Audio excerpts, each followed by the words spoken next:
Bienvenidos a esta transmisión en vivo de Gobierno Digital.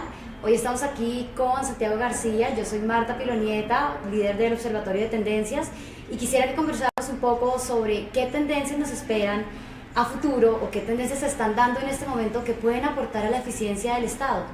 Para esto tengo a Santiago García, coordinador del Centro de Innovación, quien nos contará qué podemos hacer con estas tendencias, qué tendencias nos esperan a futuro y algunos casos para poder entender un poco más sobre este tema.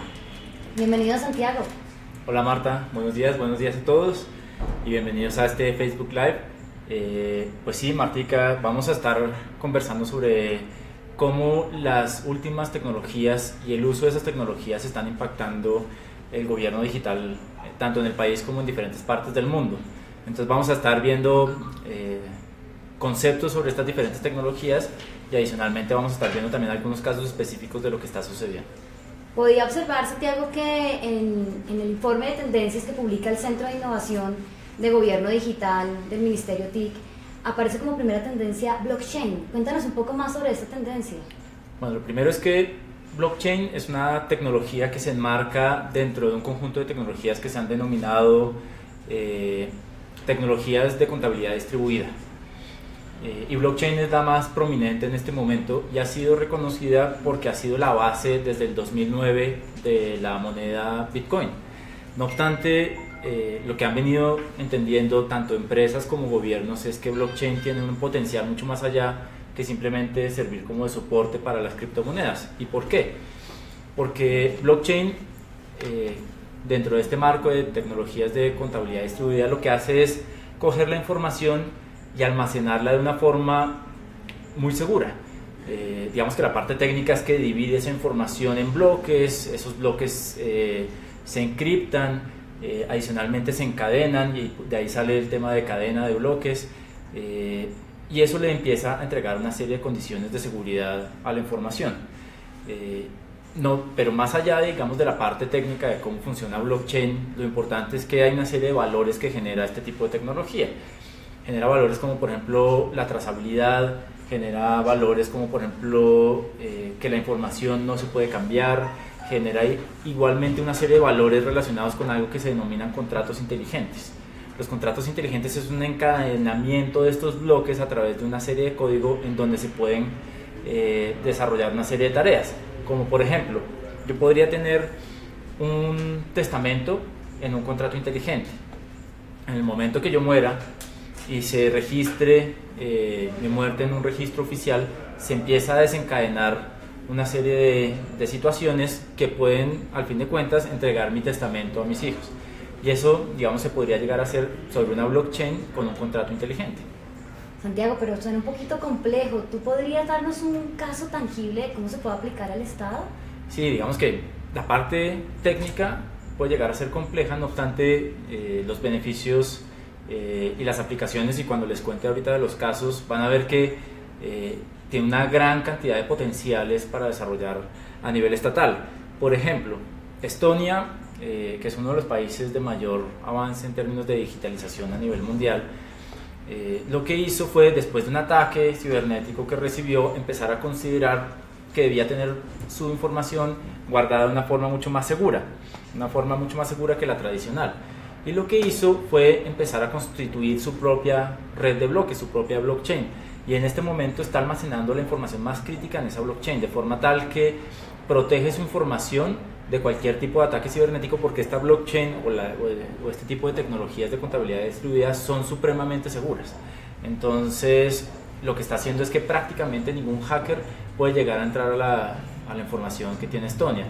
Por otro lado, hay una serie de iniciativas, por ejemplo una que se está desarrollando en torno a, se llama Stamp, y esta iniciativa que se llama Stamp se está desarrollando en torno a temas notariales. ¿Por qué? Porque esta blockchain, esta tecnología de blockchain tiene el propósito y tiene la capacidad de garantizar fiabilidad de los documentos, de forma tal que yo podría en algún momento llegar a prescindir de los notarios, porque la fiabilidad ya no me la tiene que dar un notario, sino me la da la misma tecnología.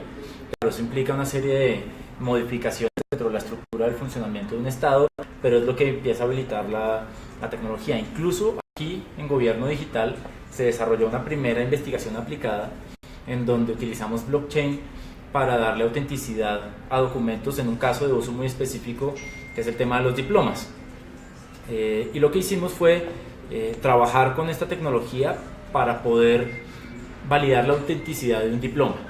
Y esto ya es un desarrollo tecnológico que tiene Colombia y que podría llegar a implementar en los próximos meses, en la medida en que veamos cómo se puede llegar a desarrollar también dentro del marco normativo y de política pública que tiene el país.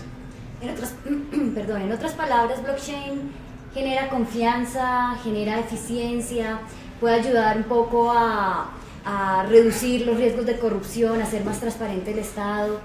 Y esto se puede mezclar un poco con otras tendencias muy disruptivas como la inteligencia artificial.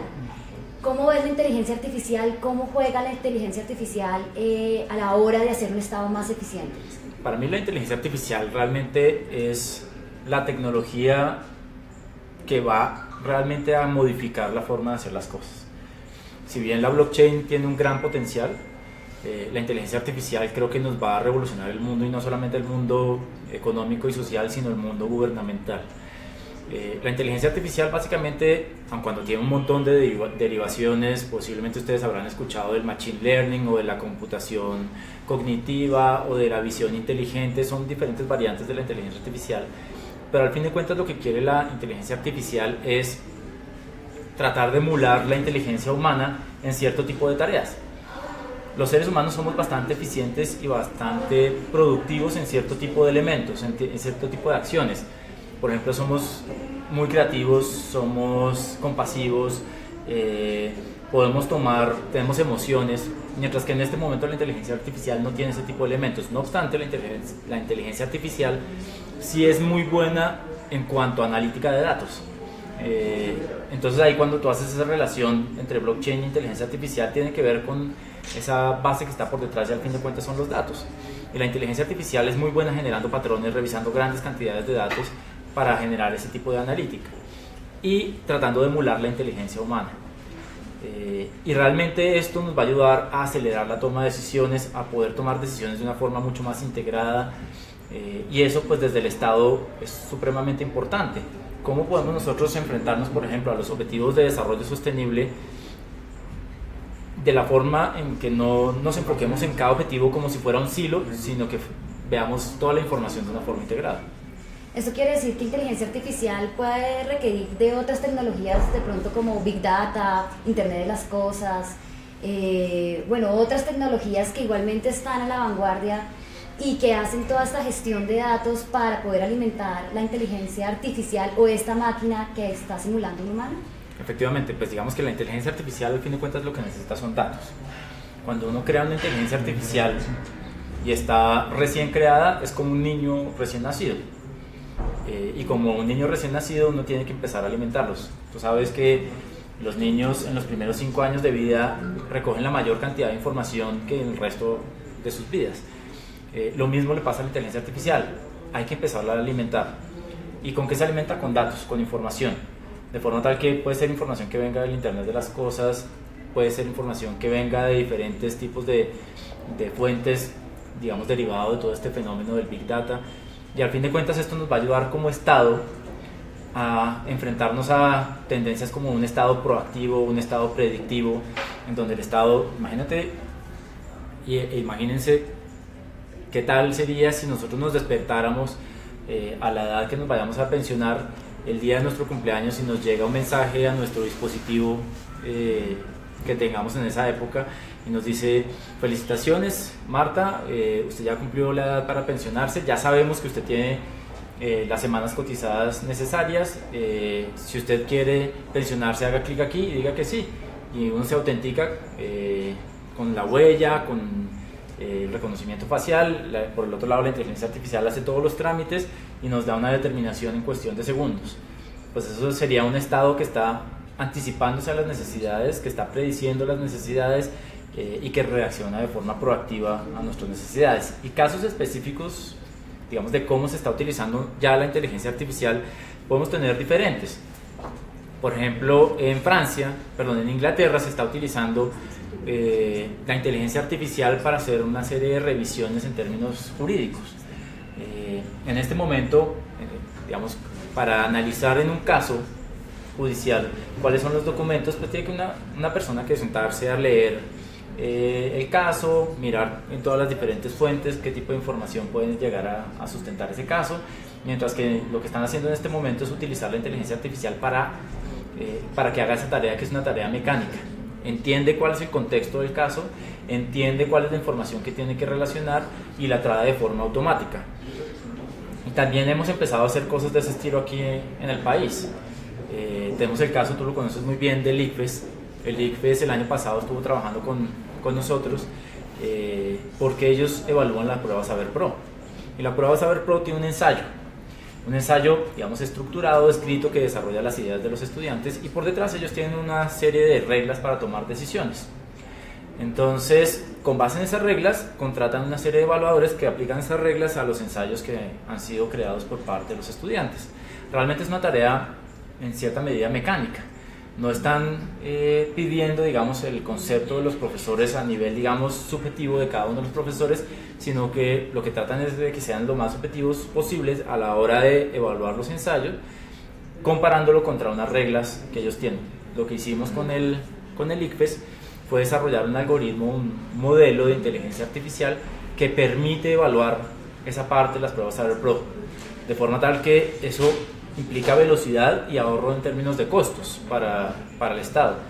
Todavía, claro, estamos lejos de que se pueda llegar a implementar. ¿Por qué? Porque nuevamente, como lo hablábamos, hay que alimentar esa inteligencia artificial para que llegue un momento en el que esté lo suficientemente lista para poder desarrollar esa tarea. Me encanta esta herramienta y me encanta inteligencia artificial, efectivamente. Invitamos a nuestra audiencia a escribir sus preguntas al numeral Hablemos de Gov Digital. Todas sus inquietudes las estaremos recibiendo. Y para aprovechar este espacio, Santiago, cuéntanos un poco más sobre el papel de la mujer en este tema de tendencias, de tecnología disruptiva. ¿Cómo estamos nosotras ahí? ¿Cómo nos ves? ¿Qué nos espera? Esta es otra de las tendencias que apareció en el informe de tendencias del Centro de Innovación de la Dirección de Gobierno Digital, principalmente porque las mujeres van a jugar un rol determinante dentro del uso de la tecnología. Lo primero es que las mujeres tienen otro tipo de configuración distinta a las de los hombres, digamos, en términos de ética es distinta, en términos de estética es distinta, y necesitamos que este tipo de percepciones empiecen a alimentar el uso de la tecnología, y por eso, digamos, identificamos que hay una tendencia a nivel internacional en donde se empiezan a desarrollar casos específicos de cómo utilizar la tecnología para no abrir esa brecha de género. Sabemos también que esto es uno de los objetivos de desarrollo sostenible, disminuir la brecha de género, y la tecnología puede llegar a ser uno de esos elementos que nos ayuda a disminuir la brecha. Casos concretos de lo que puede estar sucediendo: hay una experiencia en Salt Lake City, en Estados Unidos, donde se desarrolló una iniciativa que se llama SheTech, y esta iniciativa que se llama SheTech lo que busca es incentivar que las niñas que están en secundaria se inscriban a carreras tecnológicas, y para poderlas motivar para que se inscriban a carreras tecnológicas lo que hacen es ponerlas en contacto con mujeres que ya están dentro del ámbito de la tecnología y dentro de la ciencia, de forma tal que ellas vean que eso es un campo donde la mujer también se puede desempeñar. Pero no solamente es este tipo de iniciativas, hay otra en donde en Francia se está desarrollando una iniciativa que se llama Starter Her, y esta iniciativa tiene el propósito de estimular a las mujeres emprendedoras, y hemos visto acá en Colombia que, si bien, digamos, todavía tenemos un rezago frente a las mujeres participando en emprendimientos de tecnología, empieza a haber casos, y los hemos visto en las diferentes hackatones de mujeres muy activas que entienden, tienen la sensibilidad para entender cuáles son los problemas que hay que desarrollar y que solucionar, pero adicionalmente tienen la capacidad técnica para poder abordarlos desde la tecnología. Es decir, es una tendencia enfocada a generar acceso y oportunidades a las mujeres. Tengo entendido que las mujeres tienen un tercio menos de posibilidades que los hombres a beneficiarse de las oportunidades que ofrece la tecnología. Por lo tanto, esta tendencia lo que lleva es a que las mujeres se reivindiquen en este aspecto y logren sacar adelante muchos aspectos que anteriormente de pronto los veían más lejanos o los veían que no concernían al género, que estaban lejanos a su actividad como mujer. Ahora la tendencia está muy dirigida, y lo veo así, a ver cómo la mujer se acerca y participa de estos procesos tecnológicos. Claro, y es que no podemos entrar a pensar que el desarrollo tecnológico va a ser una fuente de apertura de nuevas brechas de género. Entonces, dentro del marco de esta tendencia, hay que seguir incentivando una equidad de género en el desarrollo de soluciones tecnológicas. Ok, Santiago, bueno, y para terminar, quiero que nos hables de la última tendencia que sale en el informe que presentó el Centro de Innovación Pública Digital, que es gemelos digitales. ¿De qué se trata esto de gemelos digitales? Esta es una tendencia súper interesante. ¿Por qué? Y es que, al fin de cuentas, nosotros normalmente cuando diseñamos una solución, nos dedicamos a crearla, a ponerla en marcha, a lanzarla, y cuando ya se ha lanzado es que vemos los efectos, bien sea de una política pública, bien sea de un puente, bien sea de un edificio, bien sea de un sistema de información. Pero ya cuando nos damos cuenta de algún posible problema o de algún posible fallo, es cuando ya hemos implementado la solución.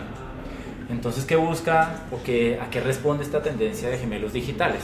Esta tendencia de gemelos digitales lo que busca es generar ambientes virtuales en donde yo puedo moldear los escenarios y también, digamos, utilizando herramientas de inteligencia artificial, poder interpretar cuáles son esos elementos que pueden llegar a desarrollarse cuando yo lance una política pública o cuando construya un puente. Entonces, lo que hago es construir un escenario digital con una serie de variables, con una inteligencia artificial que permite, digamos, o que aprende de la información que le va llegando y que me dice, ok, si usted construye un puente en tal parte y el viento es de tal, espérese porque el viento el próximo año puede ser distinto y entonces esta puede ser la reacción del puente.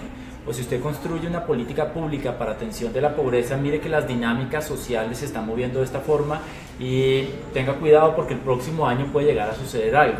Entonces lo que hago es tener un gemelo digital de mi desarrollo, bien sea una política pública, bien sea una infraestructura, en donde ese gemelo digital se anticipa para que yo pueda tomar determinaciones frente a la implementación de una solución. Casos específicos de gemelos digitales. Virtual Singapur. Singapur empezó a utilizar una estrategia colaborativa. Es un portal en donde modelaron la ciudad y empezaron de forma colaborativa a alimentarla con una serie de datos, de forma tal que yo puedo, a través de ese modelo de ciudad, ver qué tipo de consecuencias puede tomar o tener la toma de una determinación. Y no solamente pasa en Singapur, aquí ya nuevamente en Colombia estamos viendo el uso de tecnologías similares a las de gemelos digitales. El año pasado los bomberos de Bogotá desarrollaron una herramienta que les permite moldear en entornos digitales lo que ellos hacen en la vida diaria y poder tomar decisiones frente, por ejemplo, qué tipo de estrategias pueden adelantar en una atención de un incendio basándose en los modelos que tienen digitalizados en un computador. Entonces, ¿esto qué nos quiere decir? Que claro, hay un montón de tecnologías emergentes que se empiezan a ver a nivel mundial, pero que Colombia ya está haciendo sus propios pinos y desde Gobierno Digital estamos incentivando que eso pase dentro del gobierno, dentro de las instituciones de gobierno, de forma tal que seamos pioneros en el uso de este tipo de tecnologías. Y lo hemos visto cuando hablamos con otros países de la OECD, que todavía, digamos, este es un campo en donde todavía tenemos bastante por avanzar y que no estamos quedados para nada del resto de países en el mundo. Excelente, inteligencia artificial, blockchain, gemelos digitales, todas estas tecnologías aquí en Colombia, creo que más que ser futuristas lo estamos viendo como el presente y como una gran posibilidad y una gran puerta que se abre para que el Estado sea mucho más moderno, mucho más eficiente. Nuevamente invitamos a nuestra audiencia a que nos escriban y nos hagan preguntas al numeral Hablemos de Gov Digital. Estamos muy pendientes de las preguntas. Hay una pregunta me llega, Santiago, y es relacionado a las tecnologías disruptivas, blockchain, inteligencia artificial. ¿Cómo afectará esto el trabajo humano? ¿Cómo se verá este dilema de cómo empieza a reemplazar al ser humano estas tecnologías y puede llegar a ser un inconveniente a la hora de generar empleo? Vale, este es uno de los dilemas éticos más profundos que tiene el debate tecnológico en este momento. No solamente con las tecnologías disruptivas, sino con otro tipo de tecnologías. Porque sí, efectivamente pueden llegar a desplazar cierto tipo de trabajo humano. No obstante, nuevamente, ahí es donde tenemos que identificar en dónde es que el ser humano es competente, dónde es que tiene elementos donde realmente genera valor. Realmente un ser humano pasando hojas no genera mucho valor. Entonces pongámosle ese trabajo a una máquina.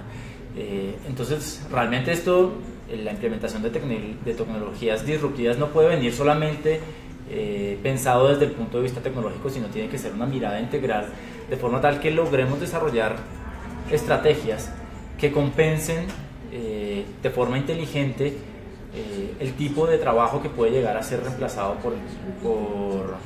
por las máquinas, al fin de cuentas.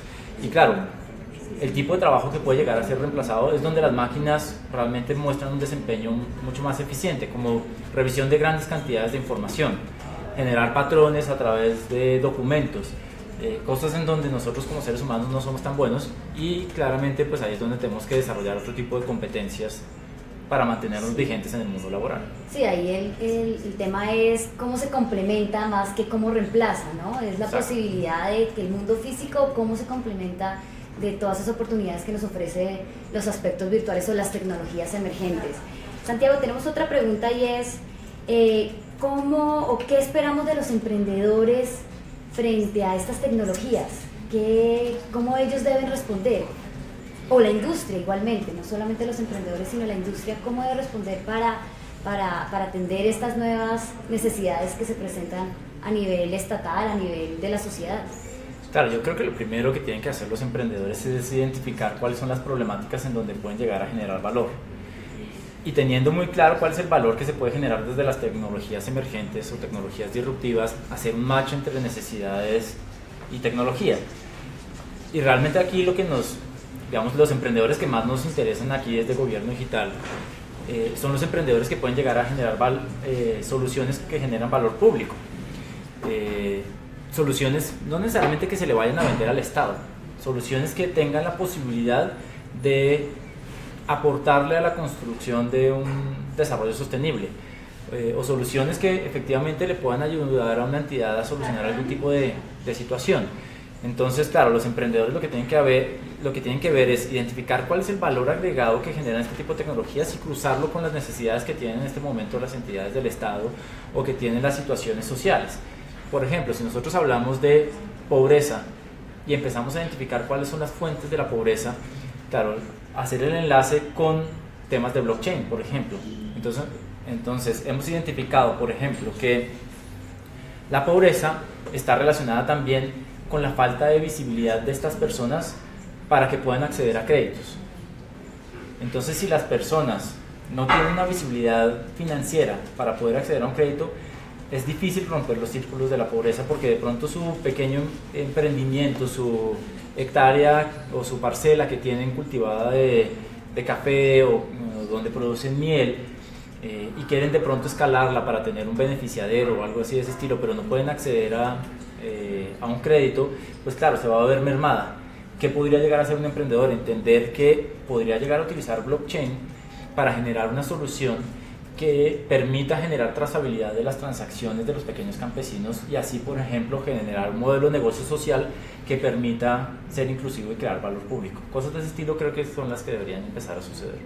Gracias, Santiago. Nos preguntan sobre gemelos digitales y la política pública. ¿Cómo se puede implementar para hacer seguimiento a una política pública aquí en Colombia? Esto es uno de los sueños más interesantes que uno podría llegar a tener en el uso de tecnología, y es cómo diseñamos nosotros un algoritmo de inteligencia artificial que nos permita modelar elementos de política pública, de forma tal que al incluir esos elementos de política pública dentro de ese gemelo digital nos permita anticiparnos a la toma de una determinación frente a si incentivamos el emprendimiento, si invertimos en una región o en la otra, de forma tal que no solamente para hacer seguimiento, sino para anticiparnos a las decisiones de política pública. Creo que ahí es donde podría llegar a estar el mayor valor de un gemelo digital en la articulación con política pública. Claro, ¿qué requiere esto? Pues un montón de desarrollo tecnológico y de apertura desde las entidades de gobierno para poder alimentar algoritmos de inteligencia artificial con esquemas de respuesta de política pública. Santiago, ¿qué está haciendo el ministerio o cómo el ministerio puede apoyar la implementación o el uso o el poner en práctica estas tecnologías? ¿El Centro de Innovación está apoyando en algo? ¿Estamos haciendo algo al respecto? Hay varias cosas. Digamos que desde diferentes perspectivas el Ministerio se ha empezado a involucrar con el tema de tecnologías emergentes. Desde transformación digital se han implementado los centros de excelencia de apropiación. Entonces hemos apoyado el Centro de Excelencia de Apropiación en Internet de las Cosas, hemos apoyado el Centro de Excelencia de Apropiación en Analítica de Datos.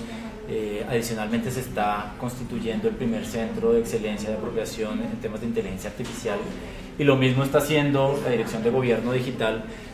Viene trabajando de la mano con BIOS en la estructuración de una estrategia para tener un centro de inteligencia artificial para gobierno, que sería fantástico. Y por el lado del Centro de Innovación, que también hace parte de la Dirección de Gobierno Digital, hemos venido soportando investigaciones aplicadas en donde buscamos que se utilicen tecnologías emergentes para crear soluciones muy puntuales, como por ejemplo la de validación de los títulos con blockchain o el tema del ICPES con inteligencia artificial. Son casos concretos y este año lo vamos a seguir haciendo. Este semestre vamos a apoyar 3 investigaciones aplicadas de cómo utilizar tecnologías emergentes en la solución de casos específicos gubernamentales y que impactan en lo público. Bueno, ya cerrando un poco, Santiago, ¿dónde podemos acceder a esta información de tendencias o dónde podemos conocer un poco más frente a lo que se está desarrollando en cuanto a tecnologías disruptivas, tendencias y observatorio de todos estos patrones que se están generando en el ámbito tecnológico? Pues en la página de Gobierno Digital ustedes van a encontrar un campo para el Centro de Innovación, que es, digamos, la unidad de la Dirección de Gobierno Digital que se dedica a ampliar el conocimiento en este tipo de aspectos. O bien pueden ingresar al centro de innovación.mintic.gov.co y allí encuentran un enlace que dice tendencias, y en el enlace de tendencias están todos los informes de tendencias que hemos generado. El último, el quinto